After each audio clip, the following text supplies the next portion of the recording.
No tenemos todo lo referente al sistema solar, los sistemas planetarios.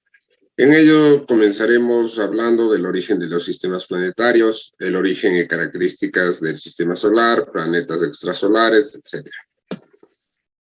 Bien, entonces hablando del origen de los sistemas solares, debemos decir que todo tiene un comienzo.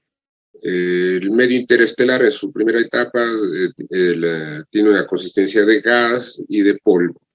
Si hablamos de gas, principalmente hablamos de átomos pequeños, en promedio de un nanomilímetro de espesor, que va de entre los 10 a la menos 10 metros, y algunas moléculas de 10 a la menos 9 metros. De polvo interestelar hablamos de partículas de 10 a la menos 7 metros, con una longitud de onda comparable y visible que determina la opacidad con longitudes de onda corta en forma de rayos ultravioleta. Tenemos en eso algunas características como el scattering, la extinción, el enrojecimiento, y con ello se van alterando ciertas líneas espectrales que nos pueden determinar de qué característica, mejor dicho, de qué componente específico son esos polvos interestelares. Entonces, de acuerdo a la emanación de longitudes de onda de la luz que atraviesa por medios gaseosos, se puede determinar el componente básico de esas nubes gaseosas. Bien, hablamos acá de la composición del gas. Como pueden ver, si hablamos de gas a través de la espectroscopía, hablamos que el 90% es hidrógeno, el 9% es helio y el 1% son otros elementos más pesados, como por ejemplo el carbono, el oxígeno, silicio, magnesio y hierro. Eso es lo que sucede también en nuestra estrella, ¿no? En el Sol.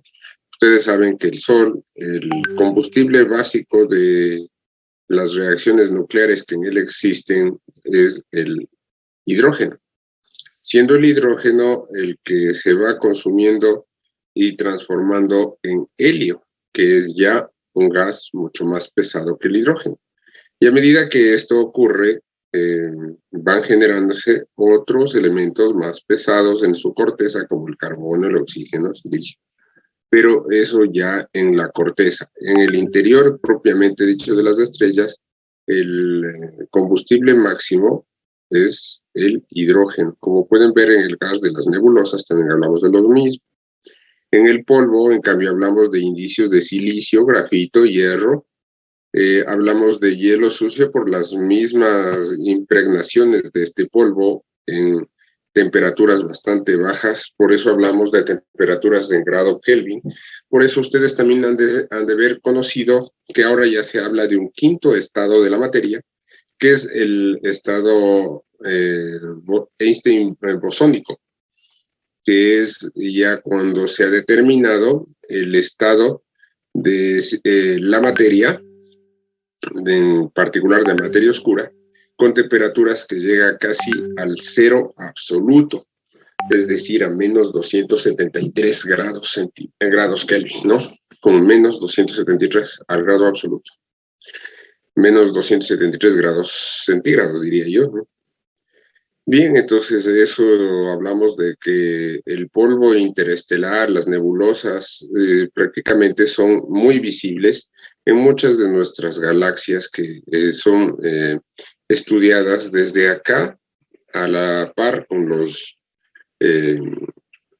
telescopios, y a través de eso se trata de determinar qué es lo que son esos gases, de qué naturaleza son, de acuerdo al efecto fotoeléctrico, que también es la aplicación de lo mismo, y también de las longitudes de onda que se mide de acuerdo a la luminosidad que ellos emiten. Entonces, de eso se habla que también hacemos uso del conocimiento de los campos magnéticos, que ustedes saben que todas las partículas cargadas en el interior de un campo magnético se observa también ciertos comportamientos Entonces, por lo tanto, el electromagnetismo también tiene una importancia bastante clara, evidente, para el estudio de la composición misma del universo también, porque en él ocurren muchos de los fenómenos eléctricos y electromagnéticos que también fueron motivo de estudio en algún momento en la carrera. Bien, aquí tenemos algunas de las formas elongadas de los gramos de polvo que han sido estudiadas y también que ustedes verificarán que al ser estas partículas influenciadas o excitadas con la luminosidad de las estrellas, se establece también los componentes básicos que forma, así como el efecto de la doble rendija, como ustedes ven, o pasa también la luz del un lado hacia el otro como un tipo de luz polarizada, ¿no? Esa polarización que pasa por esas partículas es evidencia también de acuerdo al material, es decir, que no siempre va a estar en la misma condición, la luminosidad, ni tampoco la misma partícula, y por ende este efecto de polarización de la luz se evidencia de acuerdo a la naturaleza misma de las partículas que conforman ese polvo cósmico. Bien, hablamos asimismo de las nebulosas, por ejemplo, hablamos de la emisión de las mismas, hablamos de algunas fotos que ustedes observan ahí que están ya pixeladas, ya con una cierta luminosidad. No es que se vean así, porque nosotros, el ojo humano es muy limitado para ver la colorización, más bien los artefactos estos de los telescopios y algunas sondas espaciales que han sido enviadas para fotografiar el universo nos suministran esa información y nos devuelven la luminosidad pixelada en ciertas imágenes. Por ejemplo, ahí tenemos algunas nebulosas, por ejemplo, estas nebulosas de emisión son nubes iluminadas formadas por materia interestelar caliente, y ahí tenemos el ejemplo de dos que son la M17 y la M20. Tenemos otras nebulosas de emisión como el M16, o también llamada la del águila, como ustedes le han de ver la primera imagen, en la imagen A, es como que fuera un águila que está con el pico abierto, ¿sí? Otra de las, de la nebulosa de emisión, una de las más famosas que han de haber visto ustedes alguna vez, es la de la forma B, que tiene también como un tipo de columnas, que son así esa coloración que ya nos entregan los telescopios, de acuerdo a los gases encontrados en las mismas. Entonces, eso nos da la idea de qué gases, de qué tipo de polvo cósmico está compuestas de estas nebulosas.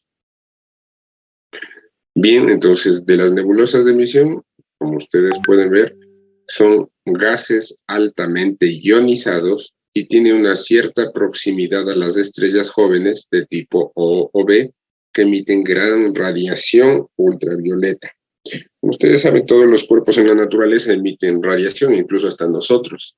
No se diga los cuerpos que a medida que aumenta su temperatura, la radiación es mucho más evidente.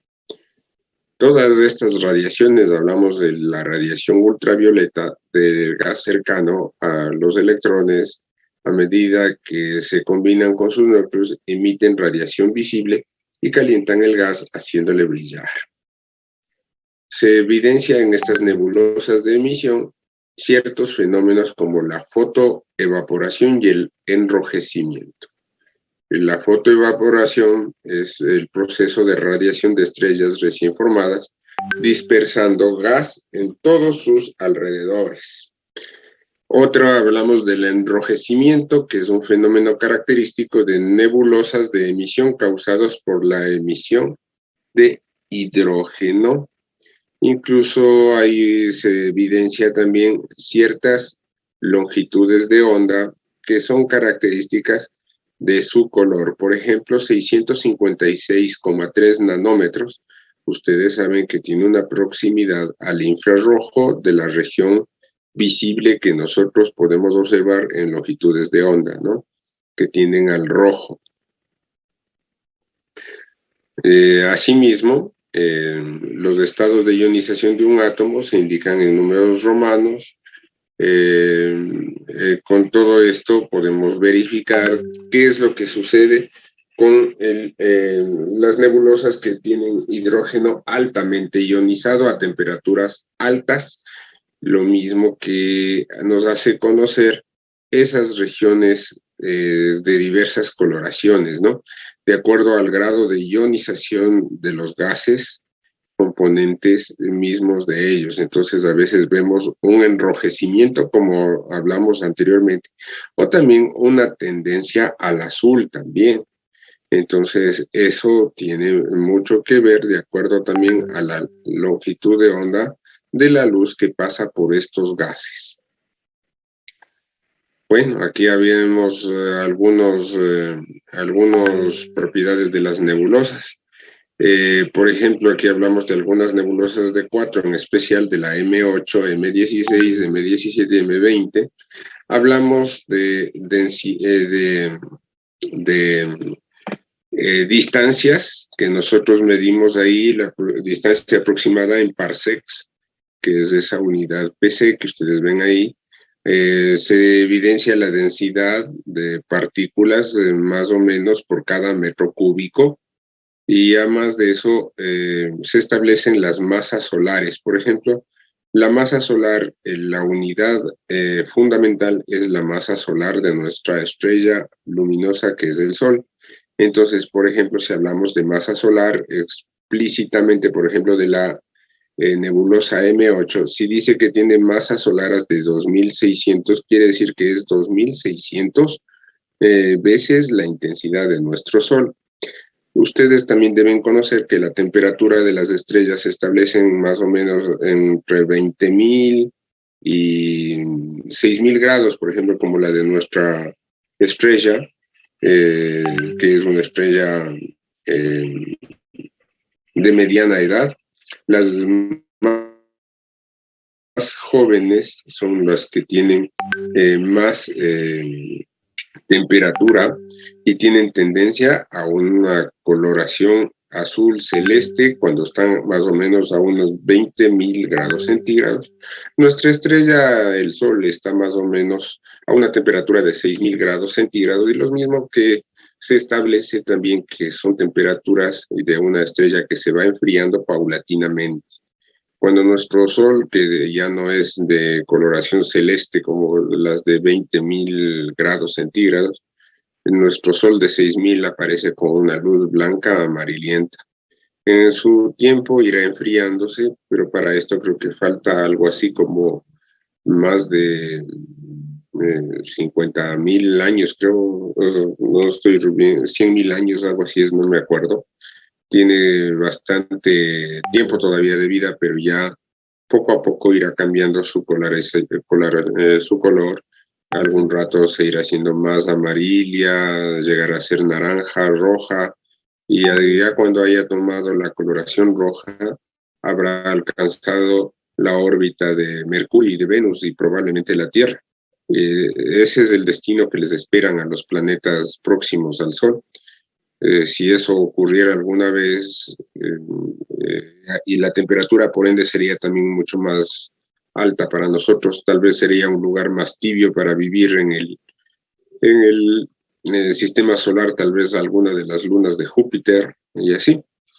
El Sol comenzará una etapa de destrucción cuando se explotará y se volverá a evidenciar asimismo metales más pesados en su corteza luego de una gran explosión, y quede transformada en una pequeña estrella enana con miles de grados centígrados en su centro, pero con muchos metales pesados que se generarán alrededor de la misma.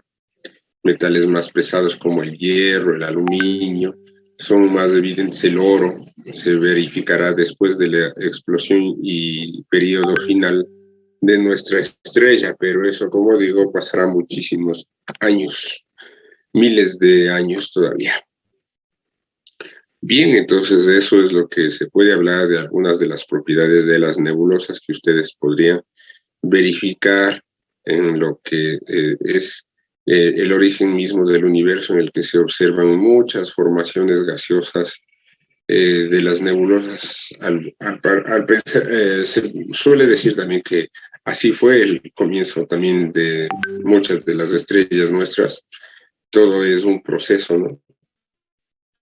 Todos este gas, este polvo son los que han dado eh, origen a los planetas, a las estrellas que conocemos, y que a su vez estas también tienen un periodo de vida limitado y que en algún momento también desaparecerán, pero como ustedes ven son procesos continuos que se siguen dando en el universo y que nunca queda establecido de que es todo, hasta ahí llegó y punto. No, las transformaciones siguen lo mismo.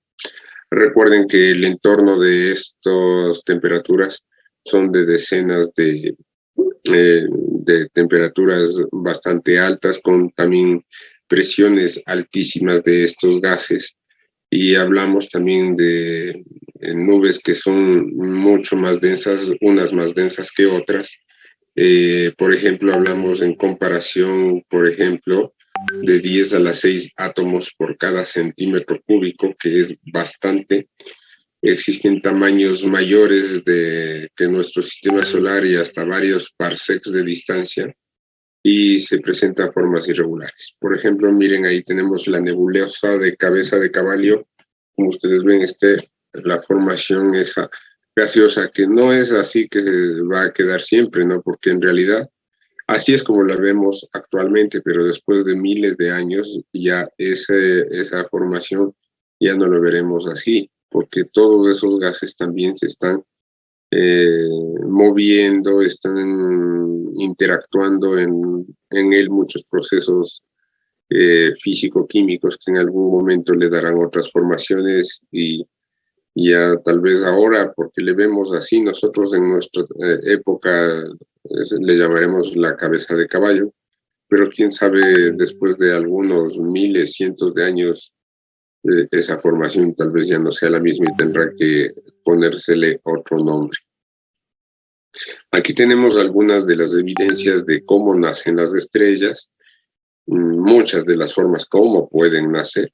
Aquí se evidencian los fenómenos de la ley de gravitación universal, de todo eso, para nosotros determinar algunas cosas que tienen que ver también en cierta relación también con eh, la ley de Coulomb también, que se evidencia también en algunos fenómenos eléctricos que de ahí verificamos.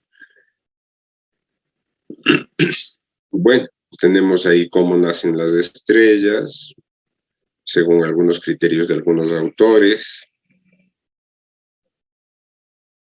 Sí, cómo nace una protoestrella, los periodos de vida, las temperaturas medias, las partículas más evidentes en ella.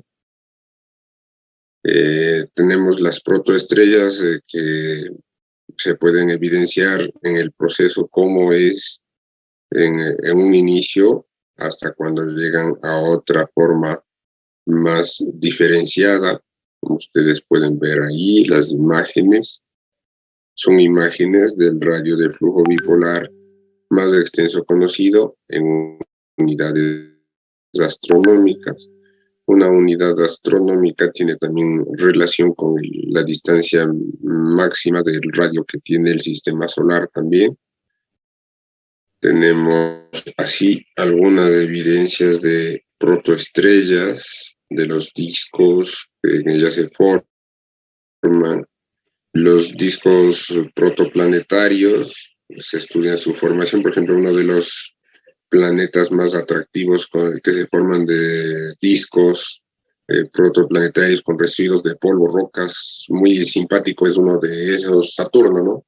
Es uno de los planetas más simpáticos y más llamativos que tenemos en el sistema solar. Pero así también esa formación que nosotros vemos en Saturno se evidencian en mucha mayor escala en algunas nebulosas y galaxias lejanas, remotas, y sabemos que también está en ella también presente muchos gases altamente ionizados y muy calientes, ¿no? De muchas partículas, de millones de partículas por cada centímetro cúbico de masa que se analiza. Bien, entonces los discos también se establecen de acuerdo al estado evolutivo de las estrellas. También hay ciertas formaciones que van evidenciando también ciertas longitudes de onda que van desde el ultravioleta hasta el infrarrojo. Eso nos da también la idea de qué proceso evolutivo ha seguido una estrella desde su fase inicial hasta una fase más adelantada para cuando ya llega al infrarrojo. Entonces ahí tratamos de explicar la ausencia de polvo en algunas galaxias también que se observa ya un poco más diferenciado, un poco más nítido. Entonces tratamos de establecer qué es lo que sucede con la concentración de polvo cósmico, que ya no es la misma como en otras veces, y se evidencia, como pueden verificar, que hay más cantidad de hidrógeno, ¿sí? Entonces, así se puede establecer también, de acuerdo a la tonalidad de luz infrarroja, también la edad, superando, por ejemplo, en varios miles de años, y estableciendo también las distancias micrométricas en unidades astronómicas, que ya saben, la unidad astronómica, lo hacemos en función de nuestro sistema solar, de la distancia misma que hay desde la Tierra al Sol. Por ejemplo, es una unidad astronómica básica que es de 1,5 por 10 a la 9 kilómetros, ¿no? Que es una unidad básica que nosotros usamos de la distancia de la Tierra al Sol. Bien, así aquí están algunas de las formaciones gaseosas de discos. Hablamos de las características propiamente de nuestro sistema solar. Ahí están algunas de las evidencias de lo que había yo dicho hace rato. El Sol, ya en unidades astronómicas, es 0, ¿no?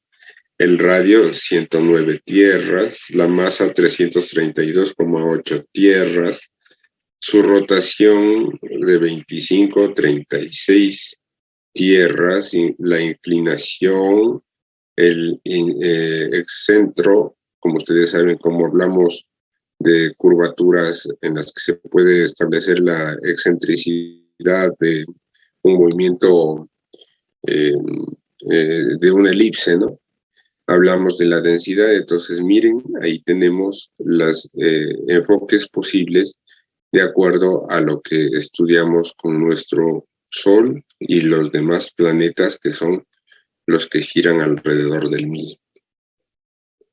Como ven, la distancia, la unidad astronómica que yo dije hace rato, es la distancia de la Tierra al Sol, que es una distancia astronómica. La distancia astronómica, ustedes saben, eso es 1,5, o mejor dicho, 150 millones de kilómetros, ¿no? O si no, 1,5 por 10 a la 8 kilómetros, si más no me equivoco, ¿verdad?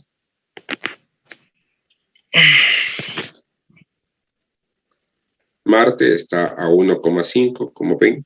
1,5, ¿qué quiere decir? Los 150 millones más aproximadamente 75 millones de kilómetros más. Es 1,5 Marte.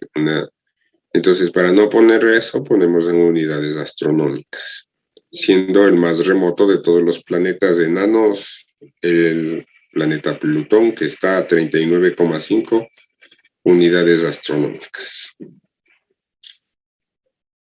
Bien, hablamos del origen del sistema solar, hablamos del modelo estándar, que cada planeta está aislado en el espacio con distancias cada vez mayores entre sí, a medida que nos alejamos, de órbitas casi circulares en el centro, pero ya un poco más elípticas, mientras más se van alejando los planetas.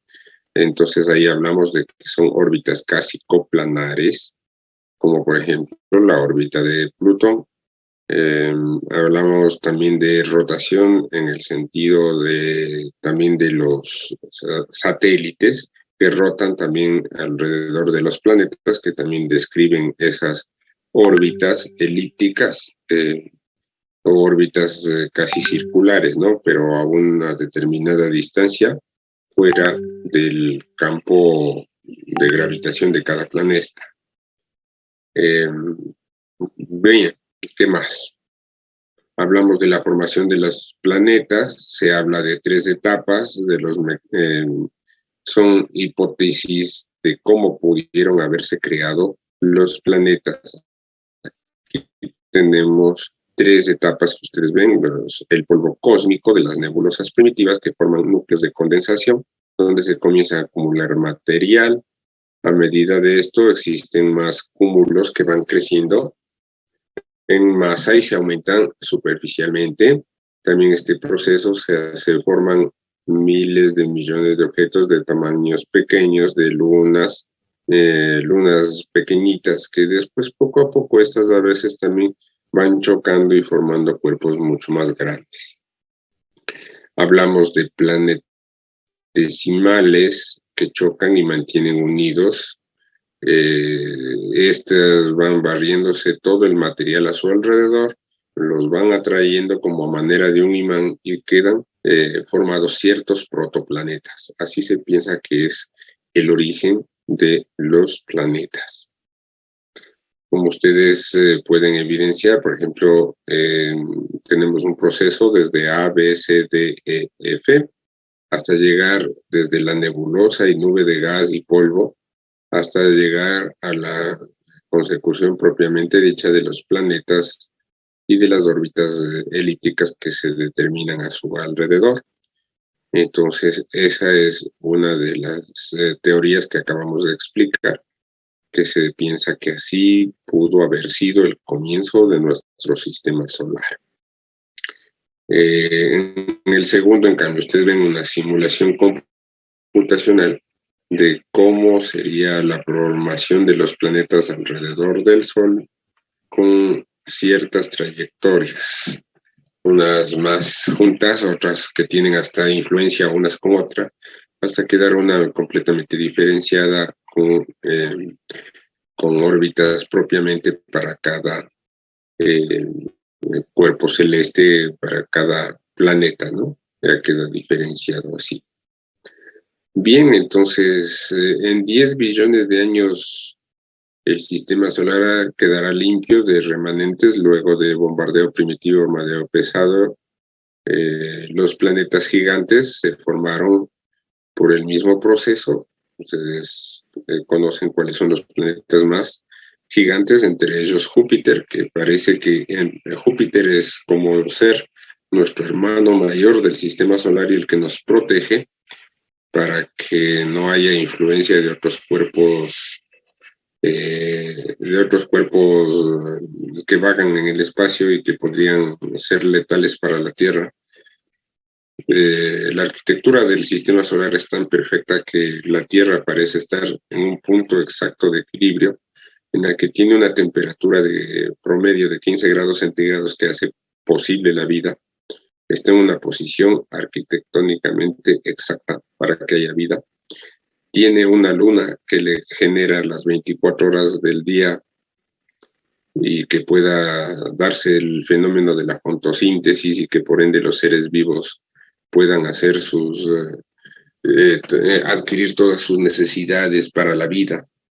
Y tenemos ese gran planeta, como es Júpiter, que su fuerza gravitacional es tan grande que atrae también muchos de los cuerpos que pueden atacarnos a la Tierra y es como que fuera el escudo que está atrás de nosotros protegiéndonos.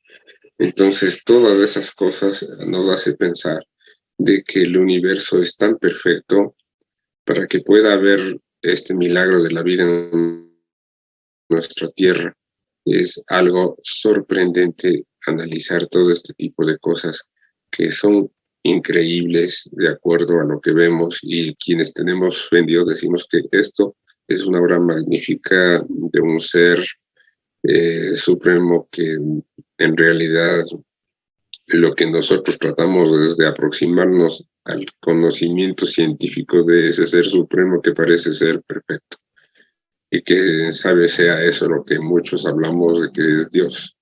En realidad, la arquitectura del universo es perfecta, muy bien determinado y bien hecho para evidenciar los fenómenos que están siendo motivo de estudio por no solo en el microcosmos, sino en el macrocosmos que queremos entender en el universo. Bien, así hablamos de las temperaturas. Como ustedes saben, las temperaturas son mucho más evidentes cerca de las proximidades del sol y mucho más baja y con temperaturas bien bajas en las proximidades efímeras del sistema solar. Ya los planetas últimos tienen temperaturas muy bajas. Entonces, de eso podemos hablar de cómo influyó la temperatura para la formación de los planetas y de acuerdo a la distancia con respecto al Sol. Como ustedes pueden ver ahí, ese gráfico es la temperatura en grados Kelvin, mencionando desde esa curva que tiene un comportamiento inversamente proporcional, como ven, respecto a la distancia, y se evidencian así. Por ejemplo, los metales a temperaturas altas, los silicatos y rocas materiales ya bajando más la temperatura, sigue bajando y evidenciamos el agua, hielo, se evidencian el amoníaco, hielo y así sucesivamente. Se van evidenciando todos esos componentes básicos de acuerdo a los planetas mientras más lejos están de la Tierra, como ven, Júpiter, Saturno y Urano. Hablamos de la composición misma de los planetas, cómo está conformada su corteza, su parte interna, el núcleo. Hablamos de la formación de nuestro Sol, de los vientos solares, de la heliopausa, y todo esto es parte de la unidad número 1, que es el sistema solar y las estrellas. Está claro, amigos, de estos datitos que supongo que ustedes les dieron eso ya el semestre anterior, creo que vieron eso, ¿no? Bien, ¿qué más? ¿Qué más? ¿Qué más? Y me acuerdo que más, como ya no di física moderna el semestre anterior, y hablamos de los planetas, creo que ahorita me tocaría hablar de la relatividad. En la relatividad ustedes tienen también que tener claro muchos de los fenómenos que la relatividad está presente también, no solo en el universo, sino hasta en el diario vivir nuestro, que nos cambió la mentalidad de la física newtoniana a querer comprender ciertos fenómenos que hasta ahora, hasta en los aceleradores de partículas, se siguen evidenciando la relatividad como tal. Entonces, la relatividad, como ustedes saben, parten de dos postulados esenciales. Sí, el primero, que establece que las leyes de la física son las mismas en todos los marcos de referencia iniciales. El segundo postulado, que la luz, que la rapidez de la luz en el vacío es la misma en todos los marcos inerciales. Con eso ustedes sabrán de que cuando hablamos de las velocidades pequeñas, el segundo postulado no se evidencia, pero el segundo postulado se evidencia así en la luz, es decir, que no hay una velocidad de la luz que le supere a la misma. Por ejemplo, cuando nosotros vamos de norte a sur, si vamos a 100 kilómetros por hora y de sur a norte viene otro vehículo a 100 kilómetros por hora, nosotros verificamos de que la velocidad relativa del movimiento que vemos del vehículo que pasa por el lado nuestro, le vemos nosotros sumando la velocidad del uno más la velocidad del otro. Por eso nosotros le vemos apenas como una sombra al auto que pasa en sentido contrario a nuestro lado. Eso es una evidencia de que la velocidad en ese caso sería de 200 kilómetros por hora.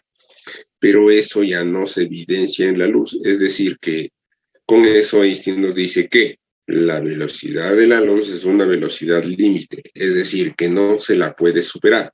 Es decir, que si pasa un fenómeno a una velocidad de la luz c y otro en sentido contrario con velocidad c, ahí sí ya no podemos sumar c más c porque hasta ahora no se ha evidenciado de que haya una velocidad mayor a c. Si hablamos de velocidad 2c, es imposible que podamos determinar que eso sea verídico. Mientras no haya quien nos demuestre lo contrario, la relatividad sigue siendo correcta.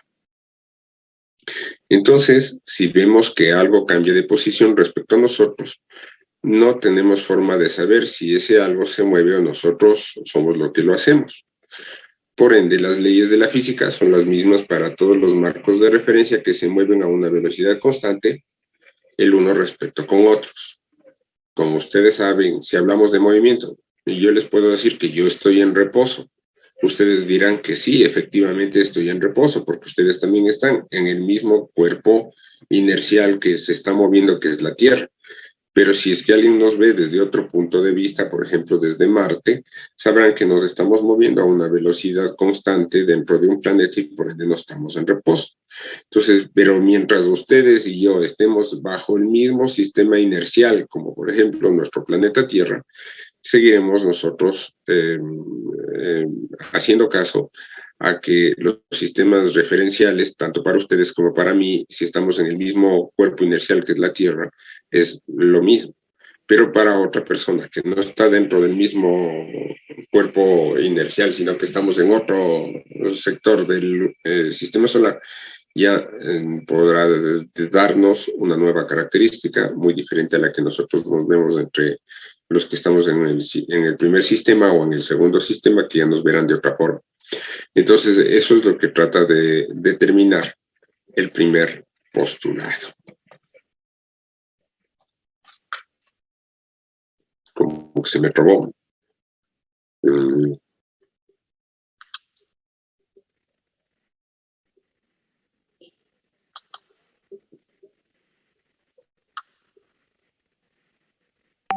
¿Me confirma si se sigue viendo pantalla? ¿Qué pasó? Microsoft, ¿no? Ahora se pausó mi número.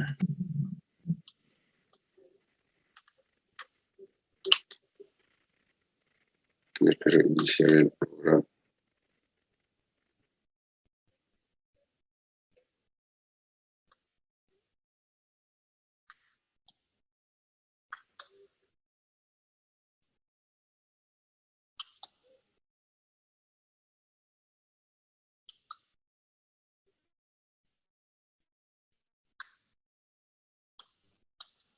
Ya, vamos de nuevo ahí.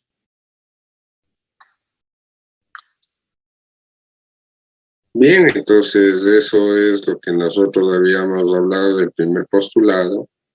Veamos si me deja pasar al segundo postulado, que ya de ahí no creo que quiere pasar. Sí, de ahí no quiere pasar, ya se me va a cerrar de nuevo.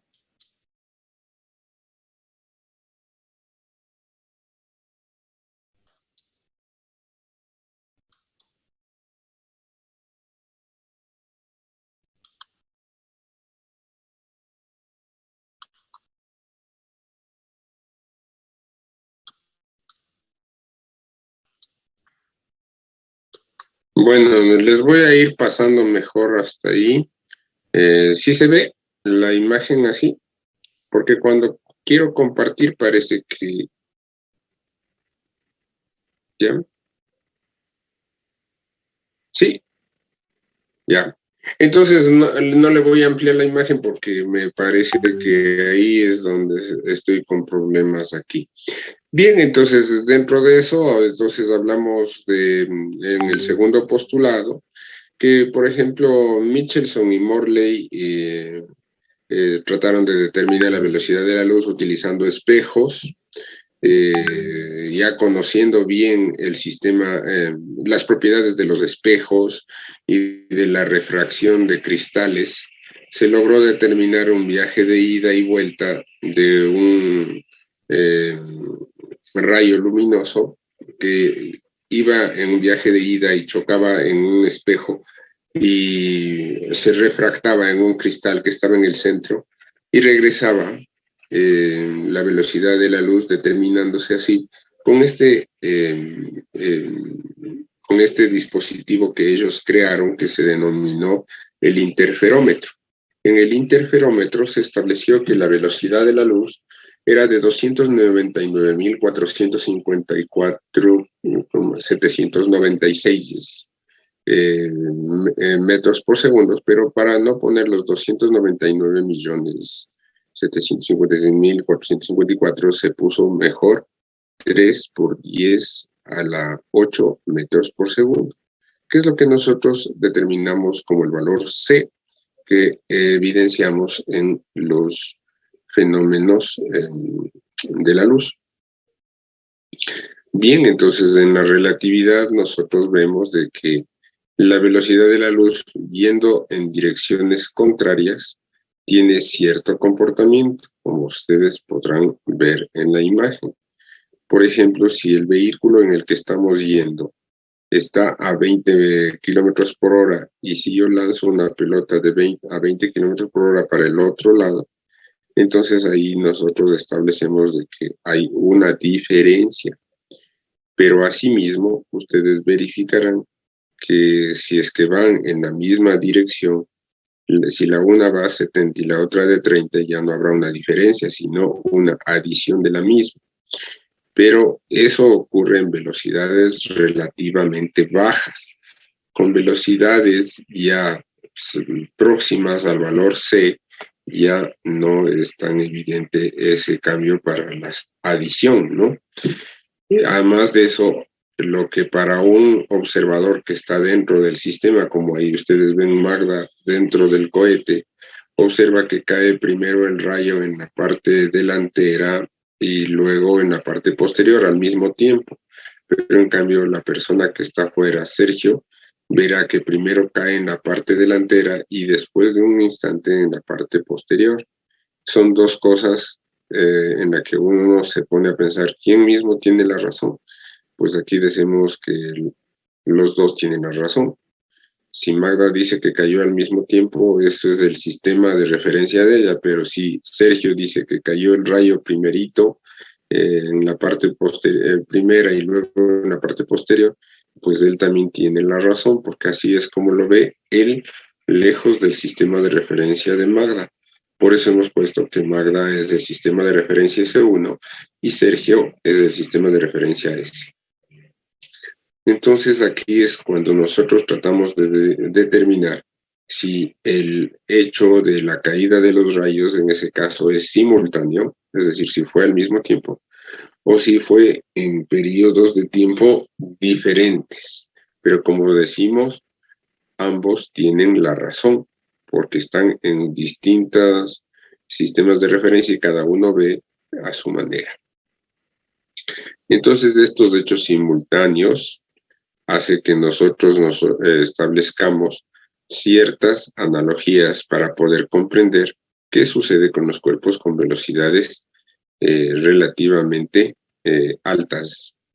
Ya hablamos de velocidades altas, ya por ejemplo desde lo que es 0,1C, 0,2C, etcétera, ¿no?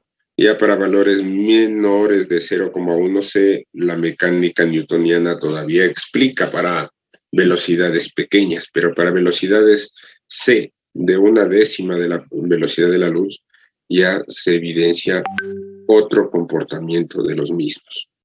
Entonces, todo eso es lo que se trata de determinar unificando ciertos criterios, como ustedes saben, la unificación del espacio temporal, en la que establecemos que en el universo se miden tres unidades fundamentales, en tres dimensiones, de X y Z, pero siendo la cuarta dimensión también el tiempo, ¿no?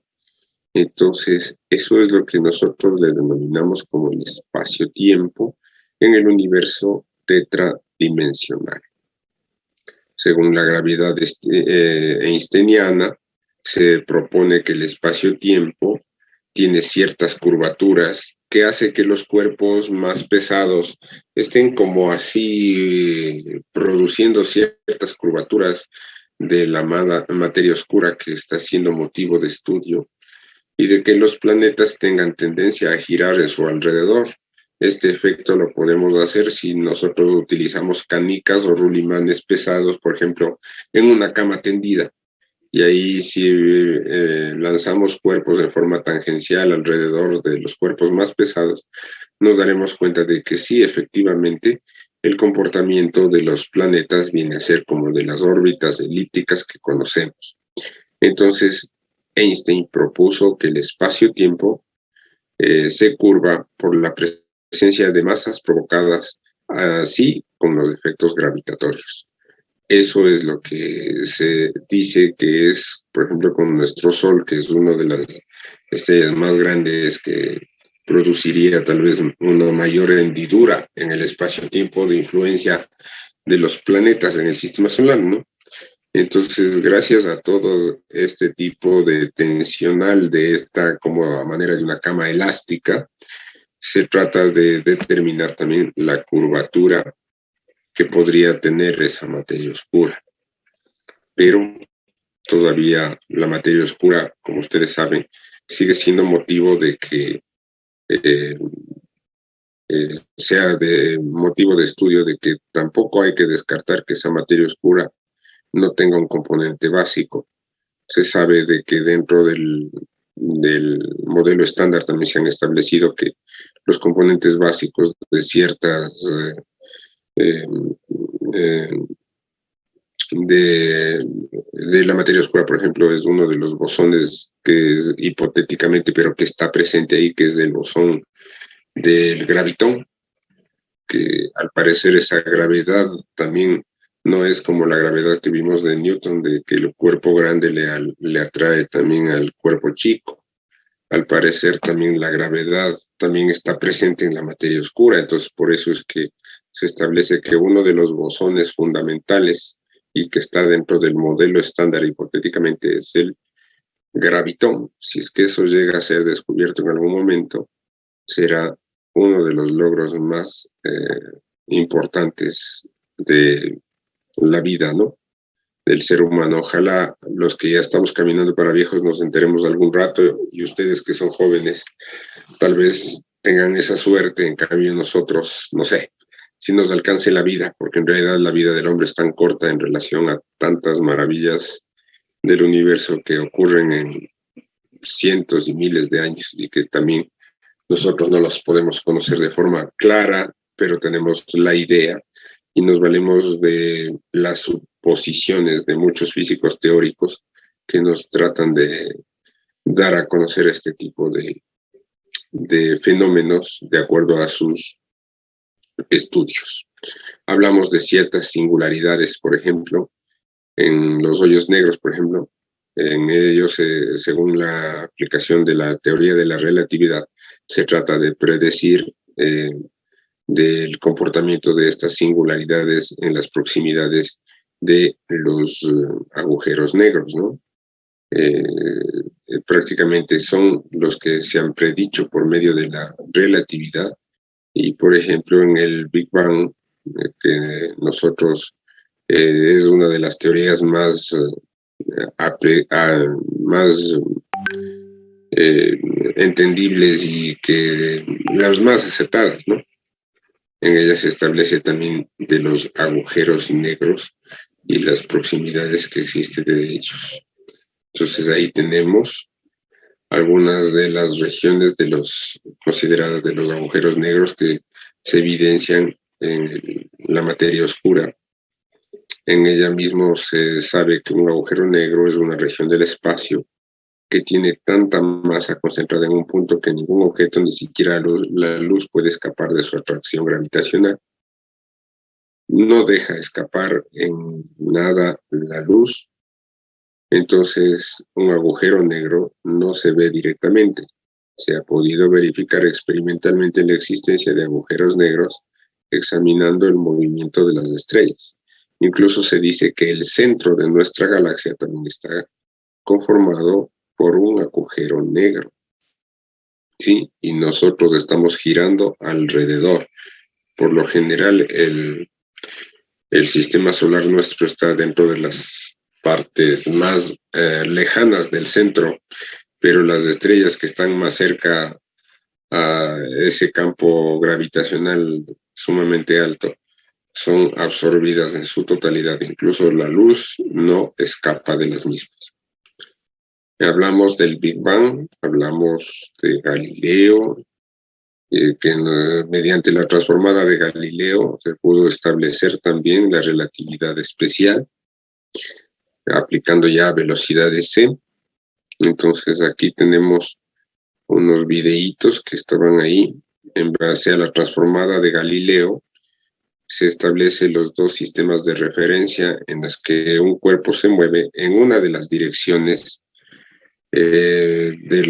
no en su totalidad en las tres, como ustedes podrán observar. Y así es como se determina las ecuaciones de Galileo, que prácticamente es el movimiento de un sistema de referencia con respecto a otro, estableciendo las tres medidas tridimensionales y la cuarta siendo el espacio X, Y, Z y el tiempo T. Estas ecuaciones de Galileo son las que determinaron también la relatividad especial. Entonces aquí hablamos de velocidades relativas de acuerdo al sistema de referencia del observador, sea que se encuentre él estático o moviéndose a velocidad de la luz, o en último de los casos, que ambos sistemas de referencia se estén moviendo a velocidades cercanas a la velocidad de la luz. Entonces ahí nosotros utilizamos la transformada de Galileo para las velocidades y entonces ahí podemos determinar qué es lo que sucede con las velocidades de los cuerpos que están siendo sometidos a ciertos desplazamientos cercanos a la velocidad de la luz. Bien, ahí está el interferómetro que habíamos dicho hace algún rato de que es una aplicación mejor dicho, un invento de Michelson y Morley, que son los que idearon este aparato para poder determinar la velocidad de la luz. El experimento de Michelson y Morley es el que se hizo en distancias de 11 metros, después de 40 metros, de 300 metros en un pueblo de Europa, para poder determinar el viaje de ida de luz y medirlo y verificar de que era correcto y que no admitía errores y que llegaba a la velocidad de la luz al 3 por 10 a la 8 metros segundos. De acuerdo a las transformadas de Galileo, llegamos también a las transformadas de Lorentz, evidenciando ahí el espacio-tiempo para determinadas partículas que se mueven a velocidades de la luz. En ello, llegamos a la conclusión, una vez que ya se han analizado todas esas fórmulas de la transformada de Galileo para obtener la transformada de Lorentz, tanto para la velocidad y como para el tiempo, que no hay nada absoluto en la luz, que el tiempo en el universo es una magnitud flexible y ajustable a un determinado observador. La gravedad puede deformar el espacio. No se puede deformar el espacio sin deformar el tiempo.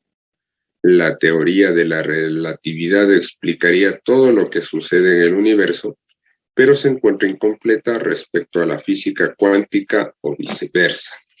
Entonces, han habido ya personas que dicen que hay partículas que sí pueden sobrepasar la velocidad de la luz, pero hasta ahora nadie se atreve a decir que ya en sí existen esas partículas, porque ahí tendremos que decirle al señor Einstein, muchas gracias por su colaboración, hasta aquí llegó la relatividad y bueno, ojalá aparezca algún rato una nueva ley que nos permita analizar si es que es de veras posible pasar a velocidades mayores de la luz, pero se sigue experimentando con partículas excitadas a grandes velocidades, con bastante potencial eléctrico. Por lo general se utilizan protones de hidrógeno, a los mismos se les bombardea grandes cantidades de energía para acelerarlos, de tal manera que hacerlos chocar en sentido contrario y evidenciar todos los fenómenos ahí existentes. Y como ustedes saben, las partículas tienen la tendencia a transformarse unas en otras. Entonces ahí es cuando se trata de evidenciar también la aceleración de las partículas luego de los choques que existen de estos protones de hidrógeno y de las nuevas partículas que se evidencian en el ambiente cuando ya sucede esas explosiones. Entonces ahí es como se trata de determinar ciertas cosas que siguen evidenciando la teoría de relatividad, pero hay otras cosas que ya se salen de las teorías conocidas, pero que todavía son motivo de análisis para poder decir efectivamente sí, hay partículas que superan la velocidad de la luz, y si es que superan, ahora es de decirle, bueno, y ahora explique qué otro fenómeno se ha evidenciado si eso ocurre. Entonces, hasta eso, en la física cuántica, se ha establecido de que muchos cuerpos emiten a temperaturas altas, emiten radiaciones, y esa radiación es evidente también en la materia, tanto de gases como de metales y todo eso a temperaturas bastante altas, pero también estamos tratando de entender muchos de los fenómenos de la física cuántica, que ya en sí conocemos bastante, pero dicen que apenas conocemos ni el 5% de lo que deberíamos conocer. Entonces, por eso se dice que está incompleta, porque los fenómenos cuánticos recién los estamos comprendiendo y recién estamos en pañales para lo que deberíamos conocer. Eso es lo que dicen los físicos teóricos.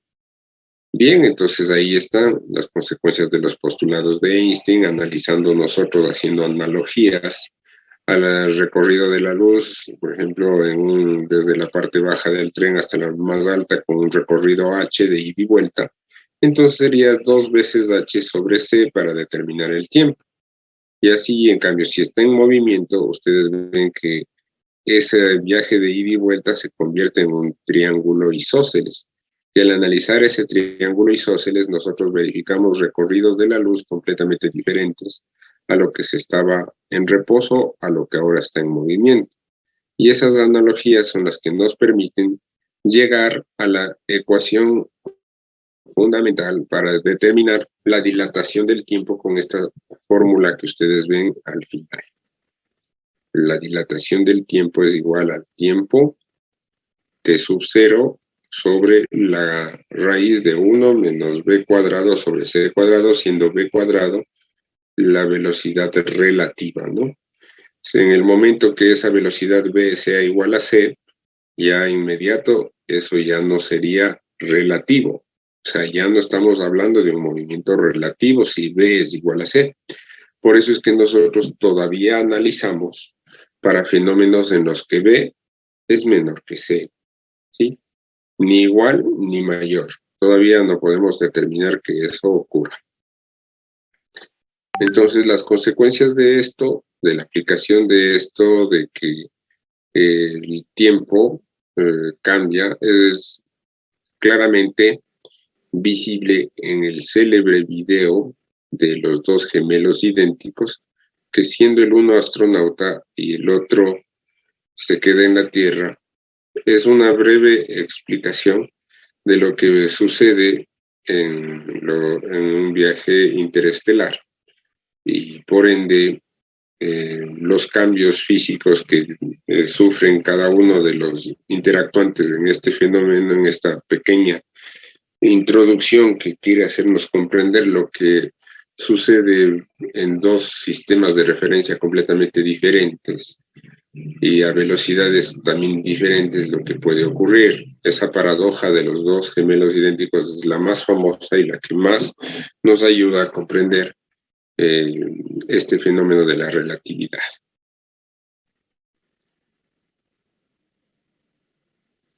Bien, así como hablamos de dilatación del tiempo, hablamos de la contracción de la longitud también cuando hay movimientos a velocidades cercanas a la velocidad de la luz.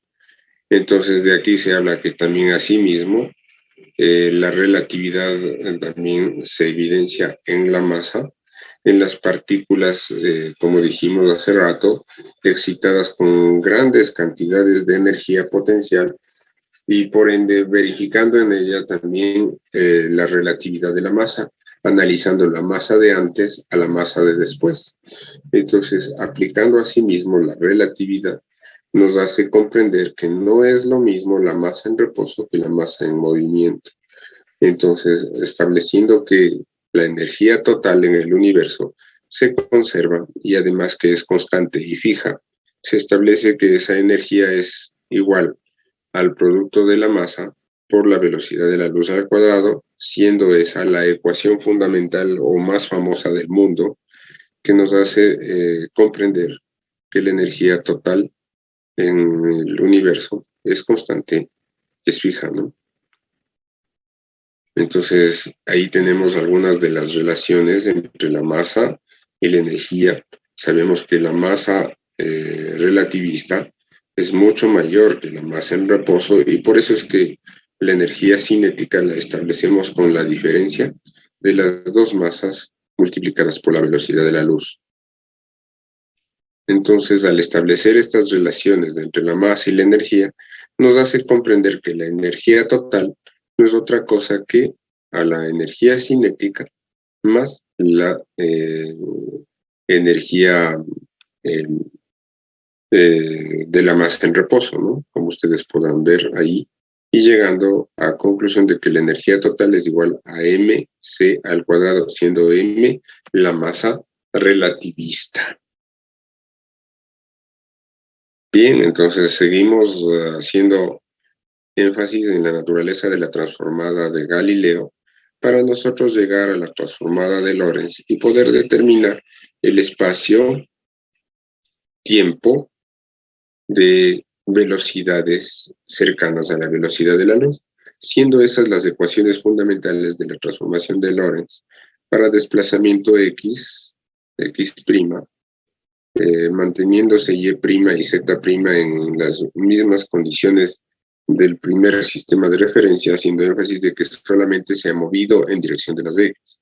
Y asimismo tenemos el tiempo relativo con la ecuación que ustedes ven, que es la aplicación de la transformada galileana a la transformada de Lorentz, que nos ayuda a determinar esto para velocidades mucho más altas. Por obvias razones, ustedes recordarán que también esta letra gamma viene a ser la constante relativista, y la constante relativista se establece en 1 sobre la raíz cuadrada de 1 menos b cuadrado sobre c cuadrado. Si quieren simplificar estas ecuaciones, usted solamente, por ejemplo, en el caso de x, pondría que es x' más bt' multiplicada por gamma, que sería la constante. O si no, el tiempo t sería igual a t' más bx' sobre c cuadrado, pero multiplicado todo eso por gamma, siendo gamma, como recuerden ustedes, la constante relativista, ¿no? 1 sobre la raíz de eso es la constante relativista. Entonces, en resumen, esas son las formulitas que nos podrían ayudar a simplificar solamente así las fórmulas, conociendo que gamma es la constante relativista, ¿no? Entonces, de acuerdo a eso, también podemos llegar haciendo la transformada de la velocidad, también podemos así obtener la notación para a encontrar la velocidad relativista en función de lo anteriormente estudiado y llegar así a obtener la fórmula de la velocidad relativa. Ahí está una aplicación de eso en algunos ejemplitos que son motivo de estudio. Eso, mis estimados amigos. ¿Qué más tengo? Bien, nosotros también dentro de eso se establece también el efecto fotoeléctrico, que está dentro también del estudio de la física moderna. Ahí hablamos de que el efecto fotoeléctrico, nosotros habíamos hablado en las nebulosas, por ejemplo, de que ciertas luminosidades también hacen mover electrones, pero también el efecto fotoeléctrico provoca también la excitación de electrones de ciertos materiales. Y de acuerdo a longitudes de onda que se aproximan más al ultravioleta, se determina de que se pueden desprender electrones y además de eso ser expedidos a una determinada velocidad. Y eso se denominó como el efecto fotoeléctrico. Nosotros evidenciamos eso con la luminosidad que llega hacia nosotros de nuestra estrella, en la que nosotros verificamos de que la radiación que llega del Sol también llega a manera de luz blanca, pero que la luz blanca es una formación de longitudes de onda de luces que van desde el ultravioleta hasta el infrarrojo. Y eso fue uno de los experimentos más básicos que Newton lo hizo utilizando los cristales para verificar la velocidad de la luz, de qué tipo de longitudes de onda están ahí, yendo desde el infrarrojo hasta el ultravioleta. Ese es el experimento más básico que Newton lo hizo. Y eso ahora lo aplicamos también al comportamiento de la materia, de esas longitudes de onda de luces, de colores en diferentes longitudes de onda y de lo que provocan en el desprendimiento de ciertas partículas. Entonces, la naturaleza de la luz siempre ha sido un motivo de estudio por parte de muchos físicos, y gracias a Newton podemos evidenciar los fenómenos de la refracción, de la reflexión de la luz, que nosotros ahora también estamos tratando de entender lo que ocurre también en el polvo cósmico, en las nubes cósmicas, en las nebulosas, de la luz que pasa por esas capas gaseosas, que es ni más ni menos el mismo efecto que se ven en el prisma y que también hablamos, que también es una aplicación del efecto fotoeléctrico, ¿no? Entonces, el efecto fotoeléctrico es también una aplicación de las leyes de Newton. Y Albert Einstein en 1905 propuso la teoría de la relatividad, pero no le dio el premio Nobel eso. Pero esto del efecto fotoeléctrico, que lo hiciera años después de la teoría de la relatividad, es el que le dio la fama de tener su premio Nobel. Entonces, Einstein, a principios del siglo XX, es quien tomó de nuevo la teoría corpuscular enunciada por Newton, que decía que la luz también se emite a través de partículas a la que se les denominaba como cuantos de luz. Como esas partículas, evidentemente, luego Einstein dijo que son esas partículas, las denominó fotones, y por eso ahora se establece de que el comportamiento de la luz es en función también de que se propaga en función de onda, pero también como partícula. Entonces son las dos cosas a la vez, ¿no? Entonces esto hizo de que esa teoría corpuscular de la luz que explicó Einstein a principios del siglo XX establezca la emisión de electrones de superficies metálicas expuestas a ciertas luminosidades a distintas longitudes de onda, para que se verifique la excitabilidad de ciertas partículas al ser inducidas en ellas la luz. Bien, entonces prácticamente eso fue un experimento que nos ayudó mucho. Por ejemplo, uno de los experimentos más maravillosos del comportamiento de la luz es el efecto de la doble rendija, que es el que nos hace verificar de que el comportamiento de los electrones es tan impredecible para la formación de columnas blancas u oscuras, en la que el electrón no tiene una ley clara hacia dónde se va a dirigir, simplemente él se dirige a donde él quiere y no hay evidencia de que el comportamiento del electrón sea único. Como puede ir a la parte de menos luminosidad, puede ir a la de mayor luminosidad. Y ese comportamiento de los electrones, en lo que se evidencia en el efecto de la doble rendija, también es motivo de estudio para lo que se evidenció también en el efecto fotoeléctrico.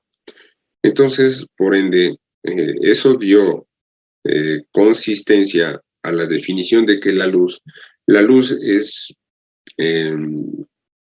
prácticamente está conformada por dos campos, un campo eléctrico y un campo magnético, y que son perfectamente perpendiculares entre sí, y además que se dirigen en una misma dirección, que esa es la dirección en la que va la velocidad de la luz, siendo ese gráfico el más famoso que ustedes observan ahí en pantalla. Entonces, el campo eléctrico y el campo magnético son perpendiculares entre sí, por eso les hablamos que dentro del movimiento ondulatorio establecemos de que son evidencia de ondas transversales, ¿no? Que son aquellas que están perpendiculares a la dirección en la que se propagan. Entonces, un ejemplo de onda transversal es la luz. La luz entonces oscila así por medio de vibraciones en un campo eléctrico y un campo magnético, siendo el campo eléctrico el de coloración azul y el de rojo el de campo magnético. Y se establece así ese comportamiento en todo rayo de luminosidad, a cualquier longitud de onda. Todas las ondas viajan debido a que el medio que vibra al paso de las ondas por él son el que le da un comportamiento característico y también que produce cierta excitabilidad de acuerdo a los componentes mismos de la materia en la que se influencia las coloraciones de la luz. Entonces, la teoría cuántica.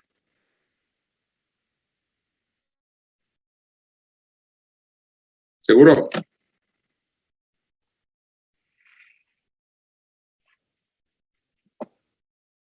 Y ahí se ve. ¿Y cómo a mí me sale dejar de compartir? Todavía estoy compartiendo.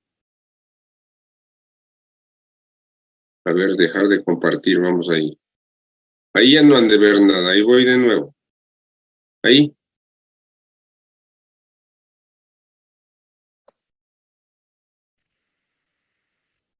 Ya, ojalá no se me cuelgue de nuevo nomás. Bien, entonces la teoría cuántica es la que intenta desarrollar un modelo dual que reconcilia la naturaleza de la luz en onda-partícula.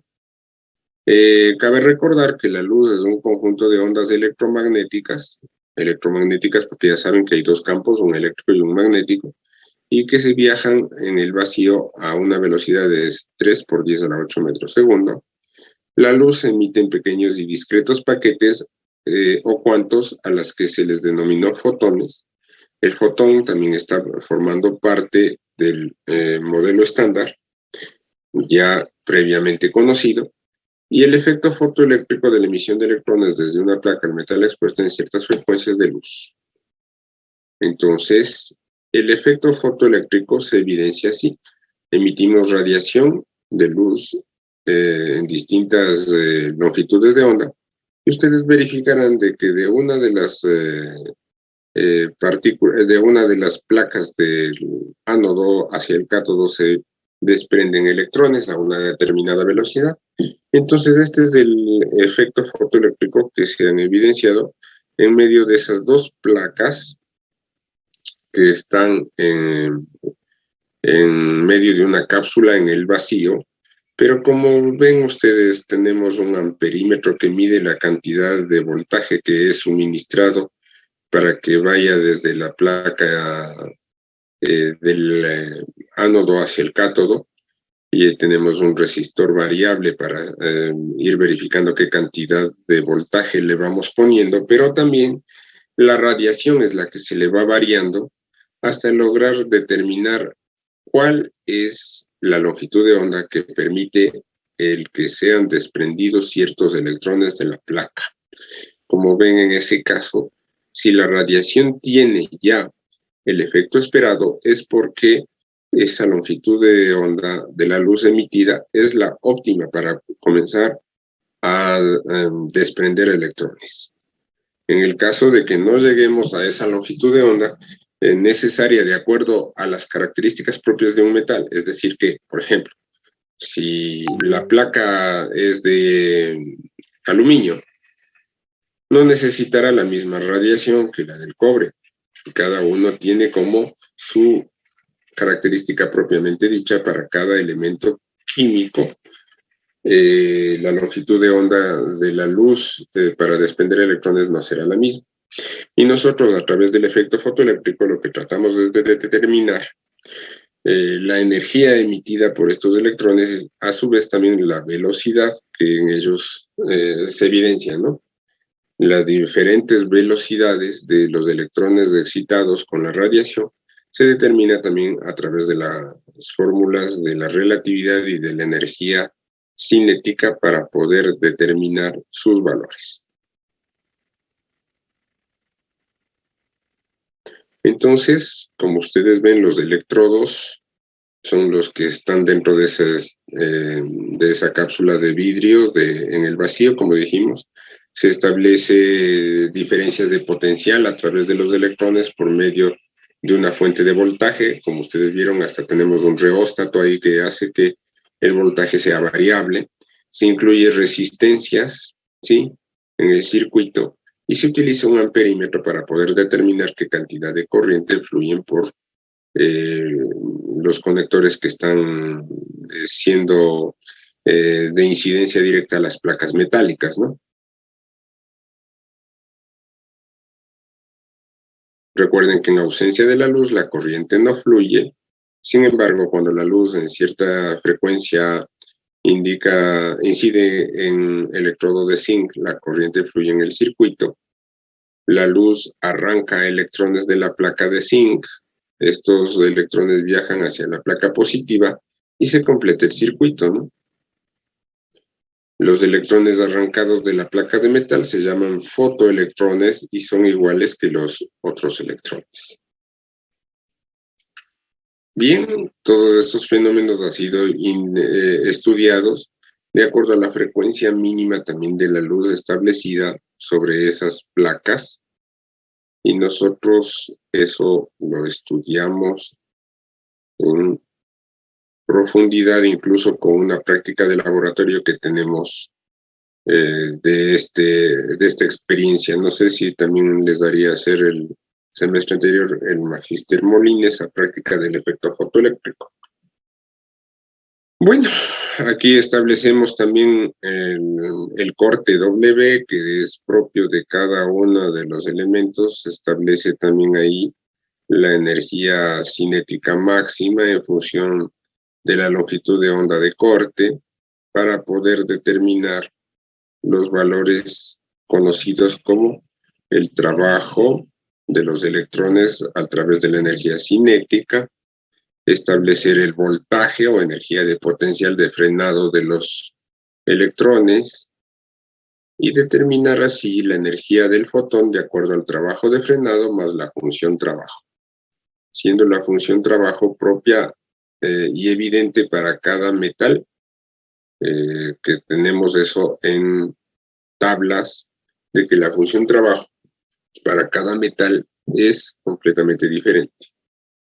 Recuerden que H multiplicado por la frecuencia es la energía del fotón y K por E es la energía potencial sin máxima, más H, que es la constante de Planck, multiplicada por la frecuencia observada. Entonces, esta fórmula fundamental nos permite determinar la energía cinética en función de la constante de Planck y la diferencia de frecuencias.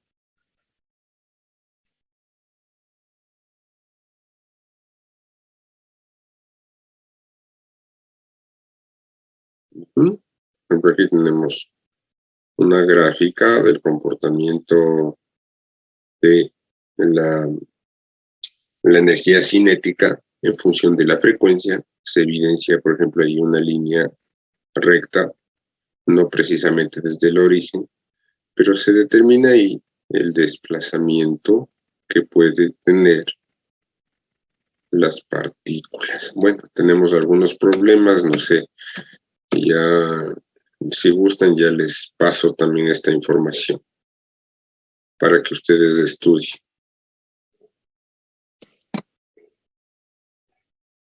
Bueno, me va a faltar tiempo, creo, para tantas cosas que hay que ver.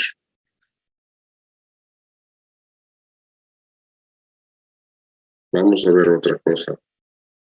¿Qué más? Ya me acuerdo qué más había que ver aquí. Vamos a ver la radiación, el efecto fotoeléctrico, ya vimos, relatividad especial.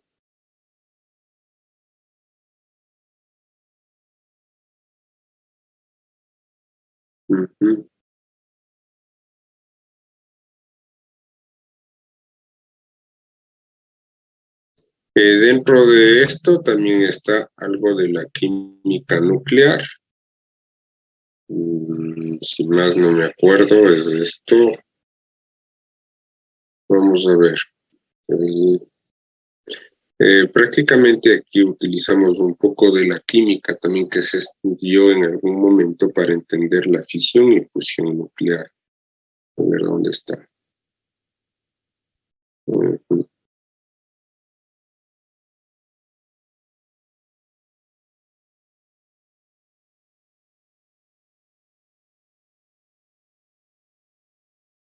Caray, caray.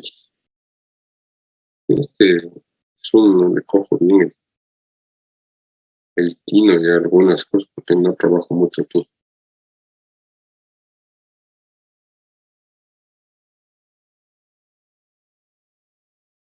Vamos a ver.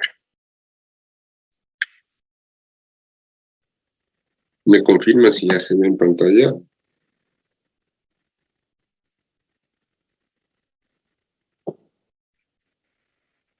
Bien, hablamos un poco de la química, ¿no?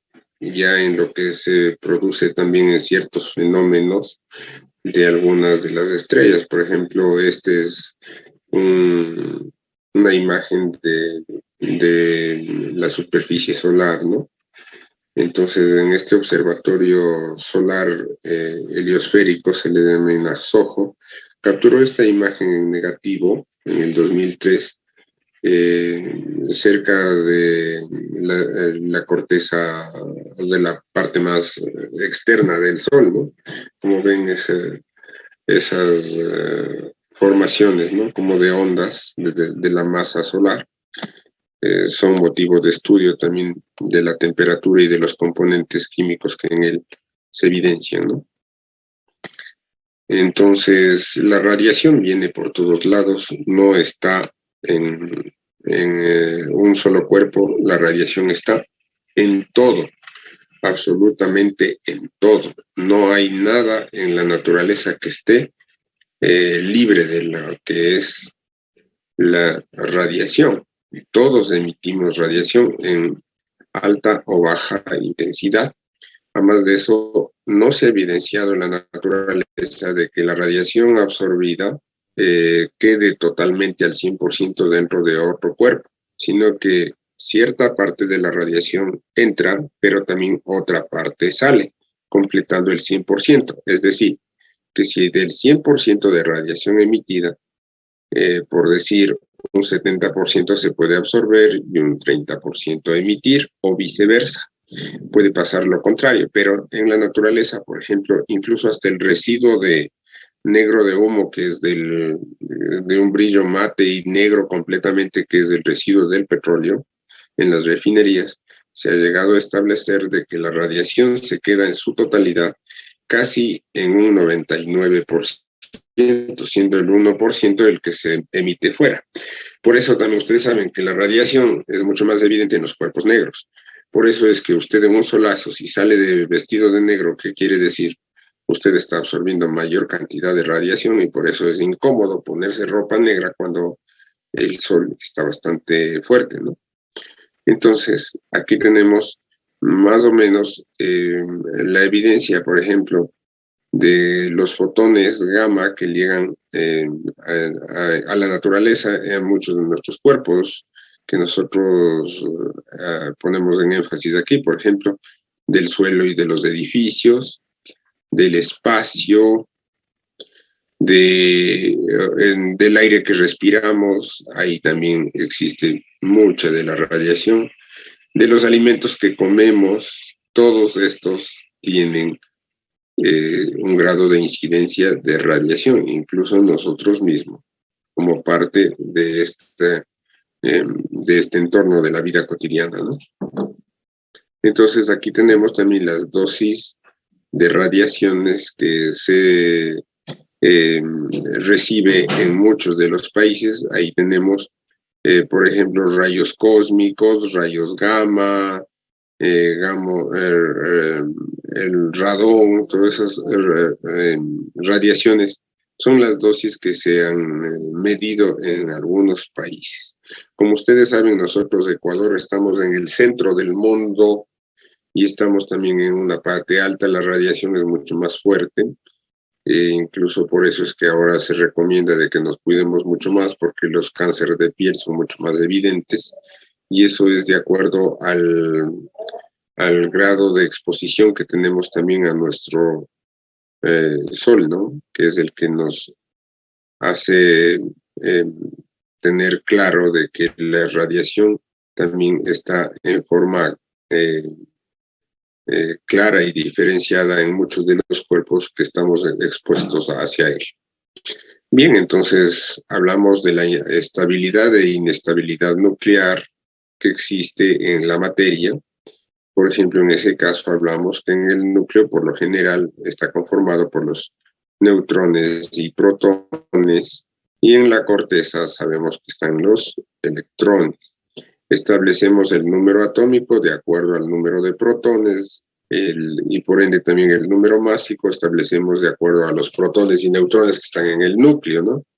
Esto ya ha sido estudiado por nosotros y ahí está a manera de ejemplo lo que ocurre con el hidrógeno, ¿no? El número de protones para número másico y el número de protones para protones y neutrones para dar los valores mismos de la masa del átomo, ¿no? Que no es peso por obvias razones, ¿no? Entonces los protones y neutrones también son denominados los nucleones. Además que estos están empaquetados en un espacio muy reducido. El volumen del núcleo es proporcional a la masa. El radio se establece que está en 10.000 veces menor que la del átomo. Aquí experimentamos fuerzas electromagnéticas y por ende esa fuerza electromagnética que ocurre en las partículas subatómicas del átomo se evidencia en la ley de Coulomb, siendo la ley de Coulomb la que ustedes conocen, la constante K, por el producto de las cargas sobre la distancia al cuadrado, ¿no? Entonces, la fuerza nuclear se dice que es la fuerza de atracción entre los nucleones y que actúa entre los protones y entre los neutrones. Ustedes deben saber que esas fuerzas que están adheridas también son consideradas dentro de las 4 fuerzas fundamentales que existen en el universo, siendo la fuerza electromagnética, la fuerza gravitacional, la fuerza electrónica débil y la fuerza electrónica fuerte, que son las que se evidencian en el núcleo atómico. Entonces ahí hablamos de esas fuerzas de atracción de los nucleones, de los protones y neutrones. Por medios físicos no se les puede separar a los nucleones, sino que es necesario utilizar lo que se conoce como la fisión o la fusión nuclear para poder determinar, pero ustedes ya saben los efectos y la gran emanación de calor que se produce al producir la fisión y la fusión nuclear, que ha sido motivo hasta para que se utilicen bombas de destrucción masiva a nivel mundial. Bueno, entonces los protones y neutrones, recuerden que están fuertemente adheridos por una de las fuerzas fundamentales, que es la fuerza nuclear fuerte. Eso es lo que se ha evidenciado dentro de las 4 fuerzas. La naturaleza exacta de la fuerza nuclear aún no se conoce. El valor es de 30 a 40 veces la repulsión de Coulomb y muy corto el radio de acción, que se dice que el radio de acción de estas partículas está en un valor de 1 por 10 a la menos 13 centímetros. Entonces ahí tenemos un cuadro hipotético de lo que se establece entre la interacción nuclear y la distancia entre nucleones, ¿no? Y determinando así la repulsión de acuerdo a la ley de Coulomb. Atracción o repulsión, ¿no? Entonces el neutrón y el protón no se repelen ni se atraen entre sí hasta que alcanzan una distancia en la que pueden actuar, y eso se denomina la fuerza nuclear, ¿no? La energía potencial entre el protón y el neutrón, ahí la tenemos en un gráfico comparativo con la distancia mínima que hay entre ellos de 10 a la menos 13 centímetros.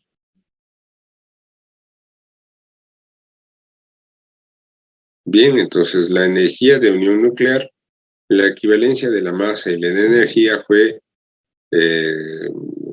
enunciada con la fórmula más famosa del mundo, que decimos que es igual a E igual a mc al cuadrado. Entonces ahí sabemos que la masa y la energía son en esencia lo mismo, sino que prácticamente son lo mismo en esencia, pero con unidades completamente diferentes, lo que se dice. La energía se mide en julios, pero la masa se mide en kilogramos, a pesar de que se dice que en esencia son lo mismo. Lo único que se mide es en unidades completamente diferentes. Entonces, por eso decimos que al tratar de las fuerzas nucleares y de las partículas subatómicas, tenemos que considerar más seriamente esta relación. La mayor parte de las reacciones químicas que ocurren en el universo se deben al cambio de masa, si es demasiado pequeño para ser considerado, ¿no? Se conserva la masa y su equivalencia de energía en energía o de energía en masa equivale en masa, ¿no?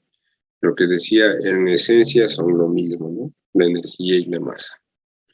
Pero las cantidades de masa y energía en el universo son fijas, se conservan.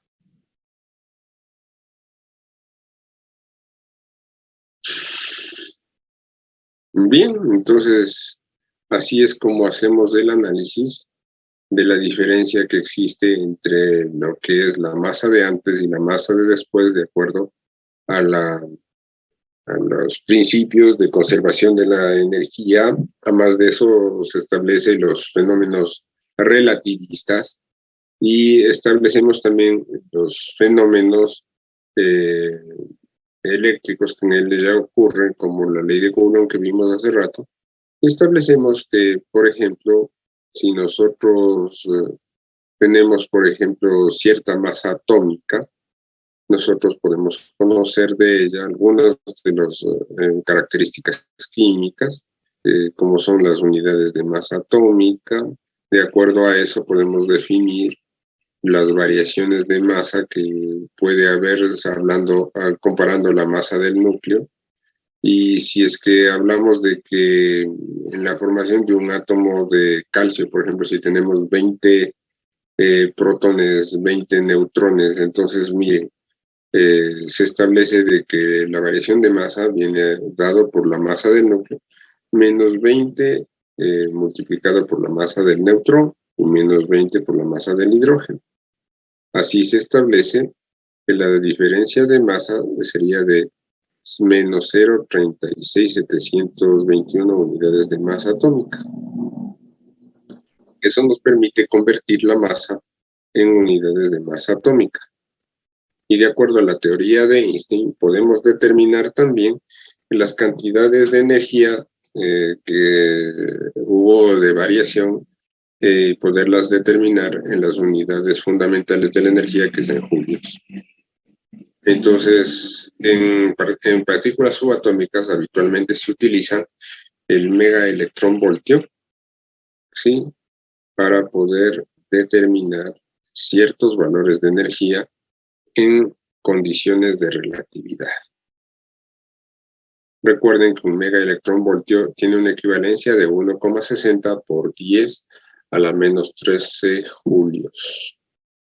Eso es lo que nos ayuda a determinar también esa cantidad de energía en megaelectronvoltios para cada elemento químico que se analice, como por ejemplo en este, que fue el calcio.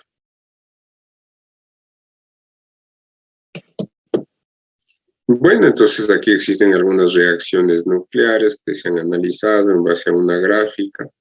Se establece la energía variante en megaelectronvoltios, se establece para elementos en los que se presenta mayor estabilidad, otros menor estabilidad en el universo. Se verifica eso de ciertas partículas que tienen mayor excitabilidad y mayor movimiento cinético de las partículas y todo eso, y eso es motivo de analizar mediante la fisión y la fusión nuclear. Entonces aquí hablamos de la radioactividad que puede ser natural, artificial.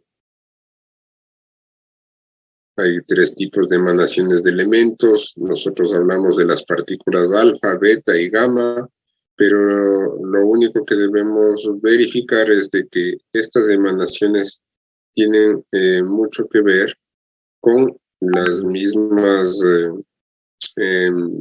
partículas de rayos visibles del efecto fotoeléctrico que se estudiaron anteriormente, pero que cada una de estas tiene que ver con los isótopos del hidrógeno, ¿no? En las partículas alfa viene a ser el hidrógeno, en las partículas beta vienen a ser el isótopo de hidrógeno del deuterio y del tritio, son las que se vienen a ser las partículas beta y gamma, ¿no?, que son las que también se utilizan en la fisión y fusión nuclear al disparar estas emanaciones de partículas a ciertos elementos químicos, como por ejemplo el uranio, ¿no? Ahí se produce la fisión y fusión nuclear mediante el disparo de estas partículas alfa, beta y gamma. Bien, entonces eso es lo que se puede hablar de tipos de radiaciones. Radiación alfa son núcleos de helio, 2 protones, 2 neutrones. Los betas, los electrones, los gamma, que son la luz de las ondas electromagnéticas. Y así es como penetran estas. De acuerdo a distintos materiales, se dice que una pared gruesa de concreto, lo que se dice de los búnkers, es la única que puede salvarnos de una radiación. Bien, entonces aquí hablamos de la alquimia, un poco de historia, un poco de isótopos, de lo que se habla en química. Hablando de eso, se hace un análisis de todas las propiedades físicas y químicas de los isótopos para luego poder entender lo que ocurre en la fisión y fusión nuclear, en las reacciones químicas, como ustedes pueden ver ahí.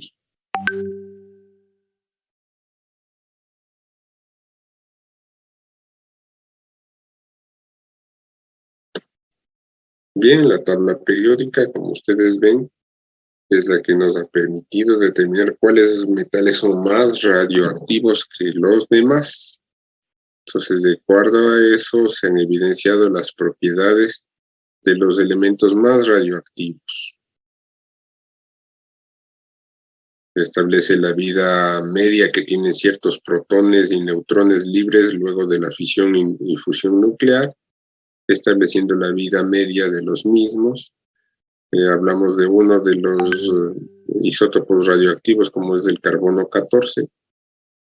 Entonces nosotros sabemos que existe el carbono 12, el carbono 14, que es un ejemplo de isótopo que ustedes ven que al ser sometido a la interacción de un neutrón se produce carbono e hidrógeno. Así es como ocurre al disparar estos rayos gamma, beta y alfa. Al disparar a determinados elementos radioactivos es como se obtiene otros segundos elementos con características diferentes a las iniciales.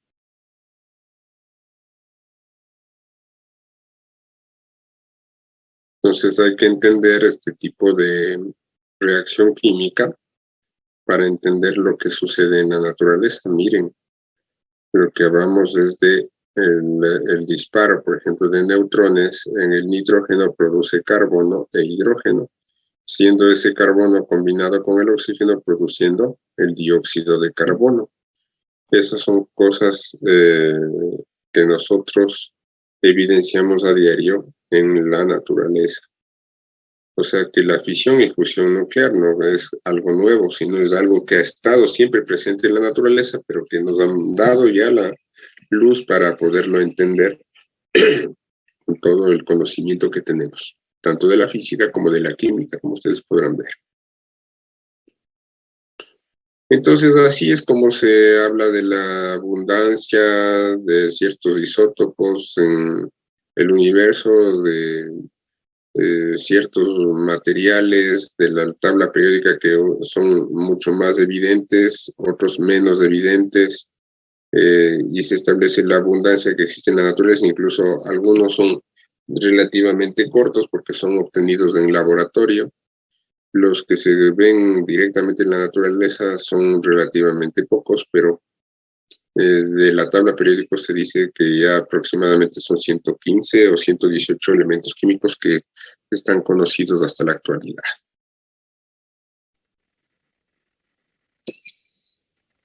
Bien, así es como hemos llegado al estudio un poco de la fisión y fusión nuclear en base a la radiación alfa, beta y gamma, estableciendo las reacciones químicas que producen ciertas reacciones nucleares y que hacen que se transformen unos elementos y den origen al aparecimiento de otros nuevos elementos. Eso es lo que ocurre en el universo constantemente, ¿no?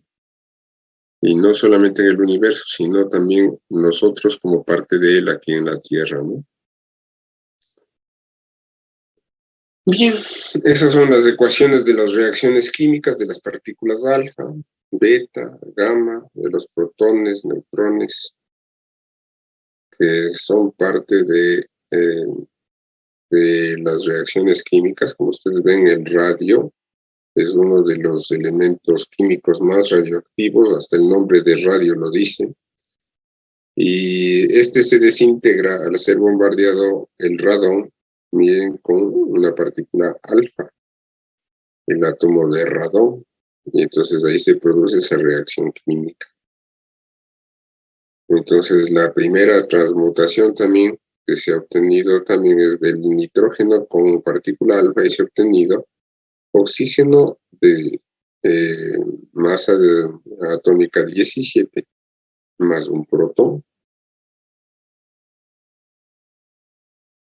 Entonces así es como se producen las diferentes reacciones químicas para obtener otros elementos. Por ejemplo, del uranio, disparando un neutrón al uranio, se ha obtenido bario, kriptón y 3 neutrones libres.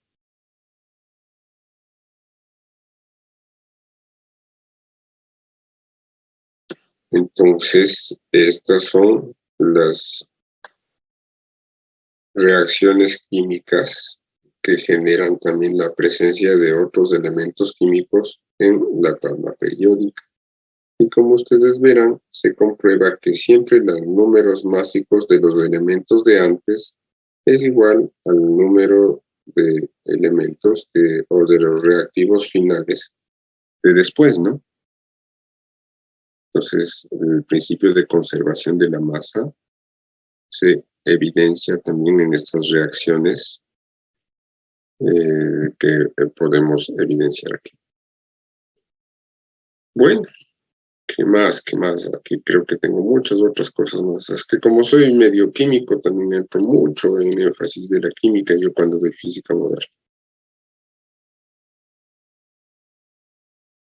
Bueno, entonces, bueno, ya no hablar más de la fisión, fusión nuclear. Creo que esto era todo ya demasiado también. Ñam, ñam, ñam. Ya se me acaba el tiempo y creo que me va a faltar. Ya acabé, creo. Ya se me regresó también, creo. Bueno, eso es mis estimadas, estimados amigos. Creo que eso es lo básico que se ha visto en las 4 unidades de, de física moderna. Entonces, amigas y amigos, esos son los temas básicos que usted debe conocer, estudiar, de acuerdo a las guías que me supongo les habrá dado el compañero docente.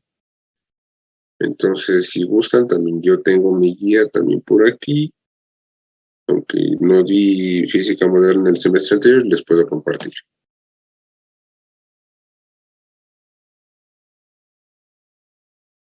Bueno, creo que el tiempo ha llegado a su fin. Les agradezco mucho su amable atención. Espero les haya servido de algo recordar algunos